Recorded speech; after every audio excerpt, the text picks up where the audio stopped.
जुन्नरचे आमदार शरद सोनवणेंची चक्क बिबट्याच्या वेशात विधान भवनात एंट्री। बिबट्याच्या प्रश्नाकडे लक्ष वेधण्याचा प्रयत्न। बिबट्या जेरबंद करण्यासंदर्भात मोहीम राबवण्याच्या मागणीसाठी सोनवणे आक्रमक।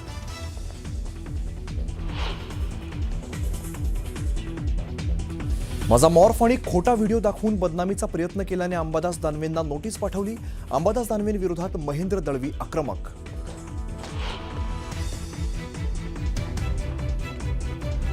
अंबादास दानवेंनी दाखवलेल्या व्हिडिओ प्रकरणाची उच्चस्तरीय चौकशी करावी। मुख्यमंत्र्यांनी आजच चौकशी संदर्भात घोषणा करावी, सुनील तटकरे यांची मागणी।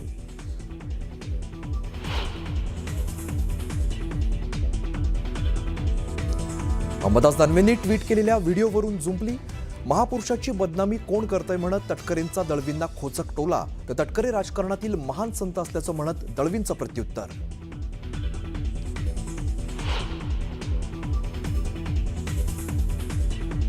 आमदार कृष्णा खोपडेंना पुन्हा एकदा धमकीचा फोन। तुकाराम मुंडे समर्थकांनी फोन केल्याचा खोपडेंचा आरोप। धमकीसंदर्भात खोपडेंनी पोलिसांना दिली माहिती।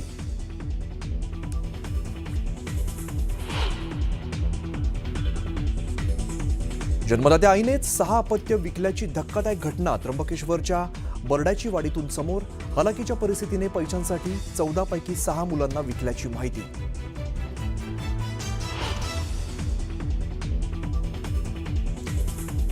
पुण्यातील सह्याद्री हॉस्पिटलमध्ये तोडफोडीची घटना समोर। शिवसैनिकांकडून तोडफोड करण्यात आल्याची माहिती।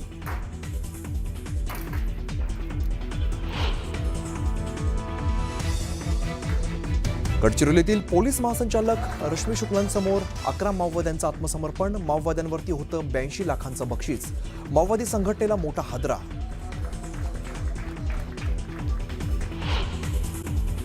लाभार्थ्यांची संख्या ही व्यवस्थित रजिस्टर्ड पद्धतीने आहे।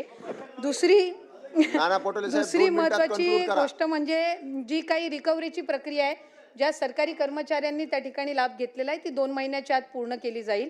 12,000 का 12,500 जे पुरुष लाभार्थी सुद्धा जे दाखवण्यात आलेले आहेत स्क्रुटिनीमध्ये, त्या संदर्भामध्ये सुद्धा क्रॉस व्हेरिफिकेशन करून त्याच्यातले किती जेन्युइन बेनिफिशरीज आहेत, किती फेक बेनिफिशरीज आहेत, या संदर्भातली हे करून त्या संदर्भातली चौकशी करून त्यांच्यावर कडक कारवाई केली जाईल।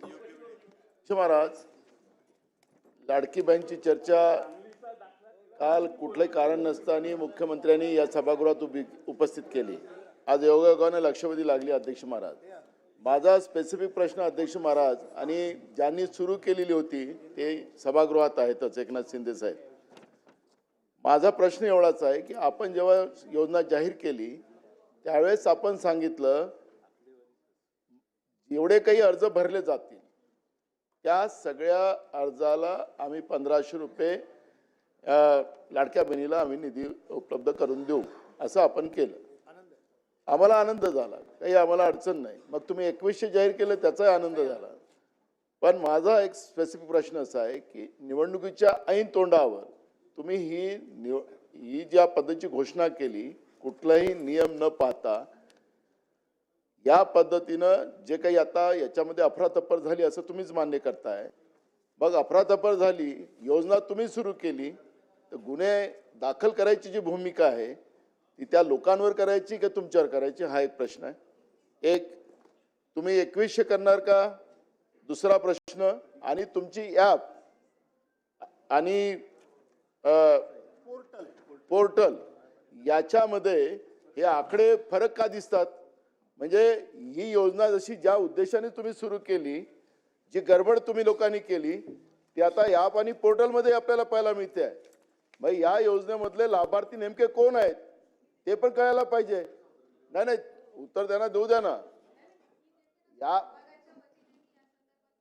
सुरुवात म्हणजे चुकीची माहिती रेकॉर्डवर जाऊ नये म्हणून मी एक क्लॅरिफाय करते। लाडकी बहीण योजनेचे फॉर्म घेत असताना आपण ऑफलाईन, आपण ॲप, आपण पोर्टल असे वेगवेगळे माध्यम लाभार्थ्यांसाठी उपलब्ध करून दिले होते, आणि म्हणून त्याच्यामध्ये ॲप आणि पोर्टल हे दोन्हीही प्लॅटफॉर्म्स आहेत।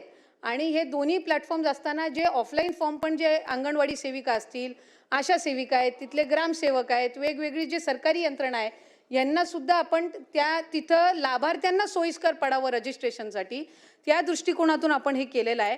आणि E-KYC साधारणपणे 1,74,00,000 महिलांपेक्षा जास्ती महिलांची झालेली आहे. हे मी ऑन रेकॉर्ड आपल्याला इथे सांगत आहे. 31 डिसेंबरपर्यंत त्याची मुदत आहे आणि त्याच्यामुळे कुठेही या संदर्भामध्ये रजिस्ट्रेशन करत असताना वेगवेगळे प्लॅटफॉर्म्स आपण त्यांच्यासाठी रजिस्ट्रेशनसाठी उपलब्ध करून देत असताना कुठल्याही लाभार्थ्यांच्या आकडेवारीची कुठल्याही गोष्टीची इथं गडबड किंवा कुठल्याही पद्धतीचे याच्यामध्ये दुर्लक्ष झालेलं नाहीये. ठीक आहे. सन्मान्य सदस्य हारून खान.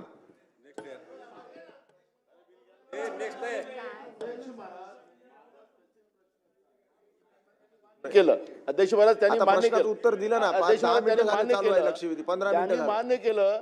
आशा वर्कर, अंगणवाडी सेविका, ग्रामसेवक आम्ही सगळ्यांना कामाला लावलं. यांनी टार्गेट दिलं होतं अध्यक्ष महाराज त्यावेळेस एवढे फॉर्म भरलेच पाहिजे आणि त्या पद्धतीने त्यांनी फॉर्म भरलेत आणि बोगस भरले. तुम्ही टार्गेट दिलेलं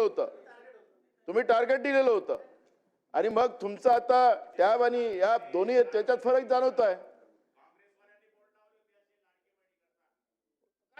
आम्ही काय तुम्हाला मदत केली ना, पण तुम्ही सरकारच्या योजना आम्ही त्याचं समर्थन केलेलं आहे, पण याच्यात जे गडबड झालेली आहे त्याला गुन्हेगार कोण?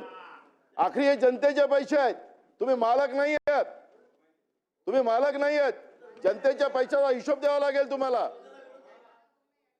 अजून सांगायचंय की या रजिस्ट्रेशनमध्ये कुठल्याही पद्धतीची गडबड किंवा कुठल्याही पद्धतीचे 2 आपण त्यांना माध्यमं उपलब्ध करून दिले होते. प्रत्येक योजनेमध्ये असतात ॲप आणि पोर्टल. ऑनलाईन पद्धतीनं रजिस्ट्रेशन करत असताना 2 माध्यमं ही सगळ्या स्कीममध्ये दिले जातात. आपण इतरही स्कीममध्ये तपासलेत तरी त्या पद्धतीनं आहे आणि लाभार्थ्यांची संख्या ही सुरुवातीपासून 2-2.5-3 कोटीच्या संख्येमध्येच आहे. त्याच्यामुळे या संदर्भातला आता नव्याने काही आपण त्याबद्दल कॉन्ट्रोवर्सी तयार करून किंवा लाडक्या बहिणींच्या योजनेला आणखीन बदनाम करण्याच्या दृष्टिकोनातून काही वेगळे विषय इथे काढू नये आणि रेकॉर्डवर काही चुकीचं येऊ नये अशीच माझी सभागृहाला विनंती आहे.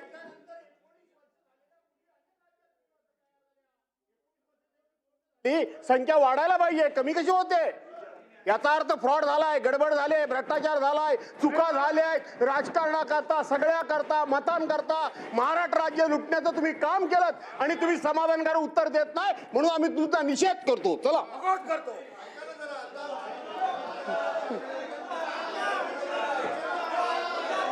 चला.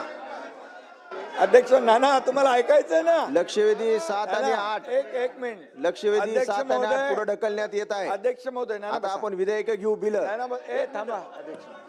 थांबा 1 मिनिट. राज्याचे अरे बाबा. उपमुख्यमंत्री शिंदे साहेब काय बोलतायत? लक्षवेधी संदर्भात लाडक्या बहिणीच्या संदर्भात नाना आपल्या आदिती तटकरे यांनी व्यवस्थित उत्तर दिलं. ऐका ना. अरे तुम्ही ही योजना जेव्हा सुरू केली तेव्हा ती आता तुम्ही म्हणताय लाडक्या बहिणीवर अन्याय होतोय. तुम्ही योजना बंद करण्यासाठी कोण गेलं वडपल्लीवार कोर्टामध्ये? कोण गेलं? हे बघा, वडपल्लीवार कोणाचा समर्थक होता? अनिल वडपल्लीवार. अध्यक्ष महोदय यांनी योजना बंद व्हावी म्हणून कोर्टात गेले आणि ते नानाचा माणूस होता वडपल्लीवार. आणि या ठिकाणी बसा ऐका, सत्य ऐका जरा. आणि म्हणून आम्ही जी योजना सुरू केली त्या योजनेमध्ये बिलकुल कुठल्याही परिस्थिती आम्ही चांगल्या भावनेने भूमिकेत ही योजना सुरू केली. त्यावेळेस तुम्हाला वाटलं हे फक्त निवडणुकीपुरती घोषणा आहे. तुम्ही चुनावी जुमला म्हणाले नाना. तुम्ही म्हणाले ही फसवी घोषणा आहे. तुम्ही एवढ्यावर थांबले नाही. तुम्ही हायकोर्टात पाठवलं. हायकोर्टाने पण एक चपराक दिली, त्याला पाठवून दिलं परत. आणि तरी सुद्धा आम्ही या ठिकाणी त्या लाडक्या बहीण योजनेचे पैसे नाना जमा केले. त्याच्यामध्ये तुम्हाला वाटलं आता आचारसंहितेत पण पैसे बंद होतील, तर आचारसंहितेचे पण ॲडव्हान्स पैसे आम्ही टाकले. आम्ही पण बरोबर डोकं लावून काम केलं. लाडक्या बहिणींना पैसे मिळाले पाहिजे म्हणून. आणि लाडक्या बहिणींनी तुमचा टांगा पलटी केला आणि पार असं लँडस्लाईड मॅन्डेट दिलं की म्हणून आता बघा आदितीने जे उत्तर दिलं आमच्या मंत्री महोदयांनी अतिशय स्पेसिफिक प्रश्नांना उत्तर दिलं आहे. आणि तुम्हाला सांगतो कुठल्याही परिस्थितीमध्ये लाडकी बहीण योजना तुम्हाला वाटतं कमी होईल, बंद होईल, मी सांगतो तुम्हाला लाडकी बहीण योजना कधीही बंद होणार नाही. आणि सांगतो तुम्हाला, तुम्ही 2100 रुपये बोलले, योग्य वेळी आम्ही जे जे बोललोय ते सगळं पूर्ण करणार नाना. कारण लाडक्या बहिणींमुळे तुम्ही जे जे नाही लाडक्या तुम्ही खोडा घालायला प्रयत्न केला की नाही. लाडक्या बहिणीने चांगला जोडा दाखवला की नाही. लाडक्या बहिणीने काय चांगला जोडा दाखवला की नाही विधानसभेत दाखवला की नाही. आणि म्हणून आता नाना एकच आहे, तुम्ही लाडक्या बहिणींच्या विरोधात कधी बोलू नका बिलकुल. नाहीतर आता येणाऱ्या पुढच्या निवडणुकांमध्ये लाडक्या बहिणी परत या ठिकाणी नाना तुम्ही तुमच्यावर का घेताय. बोला ना. ऐका ऐका ऐका. अरे लाडक्या बहिणींना आतापर्यंतच्या इतिहास किती वर्ष होतं हो काँग्रेसचं सरकार. आतापर्यंतच्या इतिहासामध्ये कधी अशी योजना सुरू केली. आम्ही सुरू केली. त्याला हिंमत लागते, धाडस लागतं आणि लोकांचे पैसे लोकांना देण्याची दानत लागते. ती दानत आम्ही दाखवली. आणि म्हणून या ठिकाणी तुम्हाला सांगतो लाडकी बहीण योजना कधी बंद होणार नाही. जे जे आम्ही बोललोय ते पूर्ण करणार आणि करणार.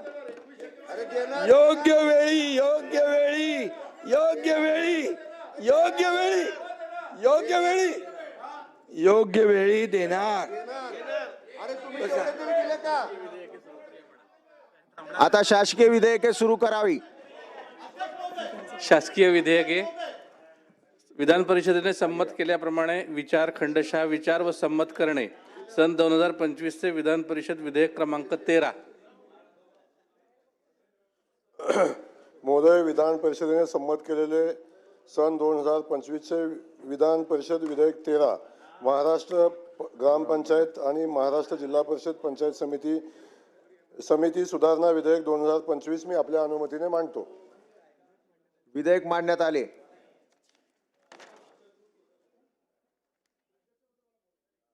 प्रस्ताव मांडायला सांगा ना. प्रस्ताव कुठं मांडलाय तेच सांगतोय. मांडायला सांगा मंत्र्यांना. महोदय, विधान परिषदेने संमत केलेले सन 2025 चे विधान परिषद विधेयक क्रमांक 13 महाराष्ट्र ग्रामपंचायत आणि महाराष्ट्र जिल्हा परिषद पंचायत समिती सुधारणा विधेयक 2025 विचारात घ्यावे असे मी आपल्या अनुमतीने प्रस्ताव मांडतो.